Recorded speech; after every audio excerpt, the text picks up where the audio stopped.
what does a buyer or a seller pay for when it comes to a real estate transaction? Because I think we have a lot of first-time home buyers that are totally new to this and not sure like what they should be paying for or what somebody else should pay for, or maybe just people who haven't sold a house in a long time, and so they're new. They don't know if things have changed. Maybe something was one way. So our first question is from Alex, and Alex writes, who pays the real estate agent commission, and can I save money by representing myself?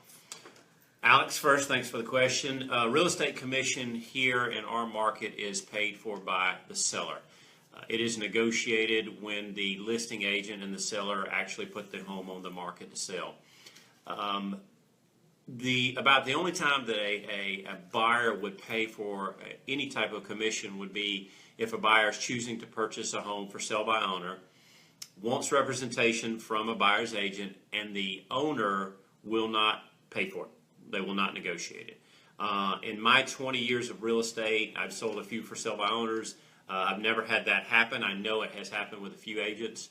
And that just comes down to a buyer really, really wanting that house, but also wanting representation. So, again, 100% of the time, or 99.9% of the time, real estate commission is paid for by the seller. So, therefore, as a buyer, why wouldn't you have a realtor represent you? Because it does not cost you anything, and you're getting actual representation. You're getting advice from a realtor who obviously knows that area, may know that house very well, may have shown that house before, may know things about that house, that neighborhood that you might not know. So it would behoove you to call a realtor. Yeah. And I mean, it's such a big decision, and Absolutely. There's so many things along the way that you might not be aware of, that having that real estate agent, like you said, for free to you, to make sure that you're doing your due diligence and everything is getting, crossed off the list. Correct. And I think specifically addressing the fact that even if you choose not to have a real estate agent, it's not going to save any money, because the listing agent is still, Correct. They're just going to get all the commission. That's right. Right. And as a listing agent, as a side note, which they should, because now they're handling the entire transaction. So they're handling the transaction for the seller and the buyer. Again, though, our first loyalty as a listing agent is to the seller. I know here at Keller Williams, and specifically with our group, we do not do a thing called dual agency. And that's where one realtor represents both the buyer and the seller. I use this example a lot when I'm dealing with buyers. For those of you that remember the TV show Perry Mason, an attorney, or Matlock, they never represented both parties in a legal case. So therefore, I don't know that you would want one agent representing you when he is already, or she is already, representing the seller. Cool. So, good stuff. So, okay, next question is from Donald, and Donald asks, who pays for a termite letter and a home inspection? And I think this is actually Donald Trump who asked this question. So it's actually my father-in-law. Okay, so not Donald Trump. All right, so termite letter, home inspection. Home inspections are paid for by the seller. Home inspection is paid for by the buyer at the actual time of the inspection. On instances where a buyer and seller have negotiated a large amount of closing costs to be paid for by the seller, a home inspection can fall under that, and so a buyer could be reimbursed at closing. But typically, the buyer pays the home inspector because, one, they hire the inspector, and the inspector is representing them. So termite letters are paid for in a negotiation setting. Once you're actually writing your contract, it's negotiated who's paying for the termite letter or Georgia wood infestation report. If a buyer is getting a VA loan, the seller has to provide that letter, so it's not even, it can't even be negotiated. Typical cost on a termite letter is from $0 to $75. There are companies that will do termite letters for free because in the end they would like to be able to pick up that property on a maintenance type of a situation. But again, it's negotiated in the actual offer if a seller is going to pay it or not.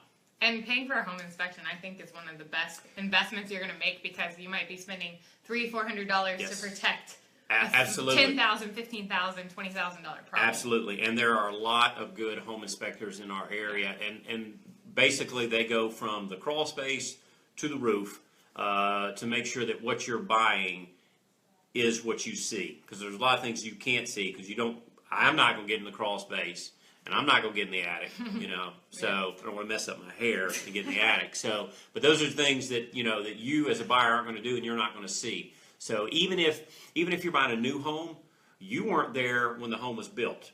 So it still makes sense to get a home inspection. There may be a small item that shows up on the home inspection that the builder goes ahead and addresses now prior to you moving in, as opposed to waiting until your warranty kicks in.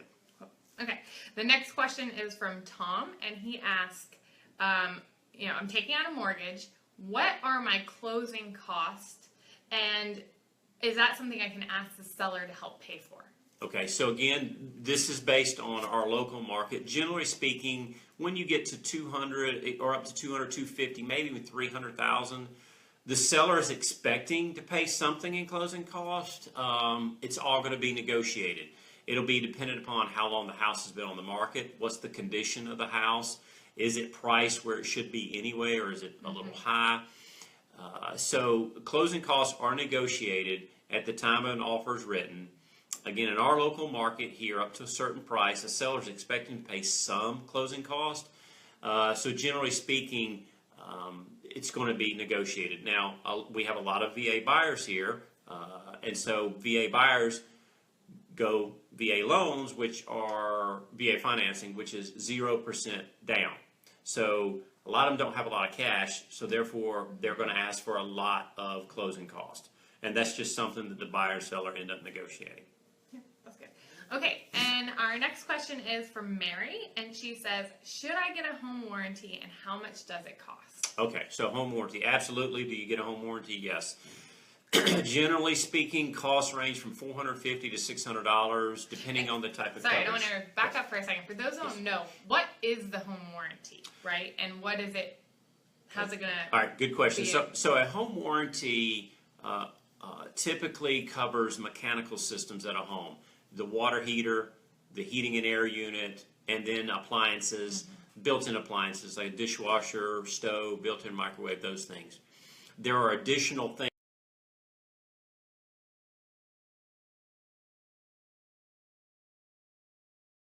Oh, there we go. We're back. We're back. We're back. For that one person, Casey Willis, that's watching this live. So again, with a home warranty, I was saying there were certain things that are covered standard. There's things you can add to. It protects a buyer from the date of closing for 1 full year for again the main mechanical systems and the appliances, which are the big things.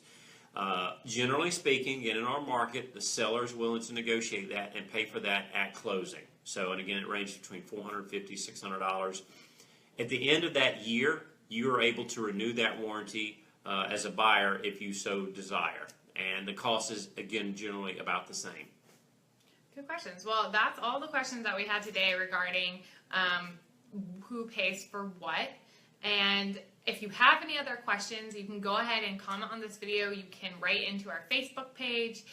Where else can people get in touch with us? They can go to our website, DavidGreenRealty.com. You can call me or text me 706-284-7700.